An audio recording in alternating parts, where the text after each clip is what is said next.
बेयो जाहैबाय international world इन्डिजिनास day. ओमफ्राय दिनैहाय जोङो थागिबि हिसाबैहाय प्रथमबारनि थाखाय जोङो बे क'क्राझारावहाय जोङो बेखौ खुंदों। ओमफ्राय बिनि खुंनायनि उद्देश्यआनो जाहैबाय जोंनि जे राइट्स, जोंनि जे मोनथाय, बेफोरखौ जेन जोङो गावखौहाय गावनि कालचार बेफोर गासैखौबो जों दिन्थिनो हायो। ओमफ्राय जोंबो जे बिनि थागिबि बेखौ जों सिनायथि होनो हायो।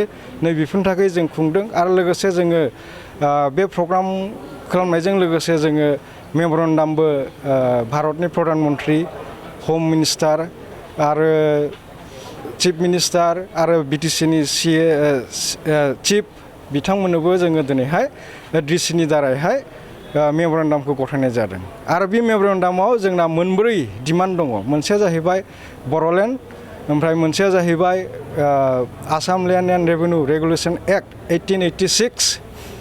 1886 नि चेप्टार 10 जिनाखि आयेन दङ, बे आयेनखौ आखरे आखरे फालिनाय। आरो लोगोसे ट्राइबेल बेल्ट एन्ड ब्लकआवहाय जेनाखि इलिगेल इंक्रचारफोर दं बिसोरखौ होखारनाय। आरो मोनसेया जाहैबाय फरेस्ट डुवेलार्स एक्ट जिनाखि आयेन दङ, बे आयेनखौहाय आखरे आखरे फालिनांगौ होननानै जोङो दिनै बे मेम'रेन्डामाव उल्लेख खालामदों। ओमफ्राय दा जोंहा 2टानिफ्राय कालचारेल श' जागोन, ओमफ्राय बेवहाय आरो अपेन सेसन जागोन। बेवहाय जोंना चिफ गेस्टआ जाहैबाय मिसेस शिउलि महिलारि, बिनि क'क्राझार नं 3 क'क्राझार कनस्टिटिउन्सिनि MLA। बेयो जाहैबाय इन्टारनेशनेल वर्ल्ड इन्डिजिनास डे। ओमफ्राय दिनैहाय जोङो थागिबि हिसाबैहाय प्रथमबारनि थाखाय जोङो बे क'क्राझारावहाय जोङो बेखौ खुंदों। ओमफ्राय बिनि खुंनायनि उद्देश्यआनो जाहैबाय जोंनि जे राइट्स, जोंनि जे मोनथाय, बेफोरखौ जेन जोङो गावखौहाय गावनि कालचार बेफोर गासैखौबो जों दिन्थिनो हायो। ओमफ्राय जोंबो जे बिनि थागिबि बेखौ जों सिनायथि होनो हायो।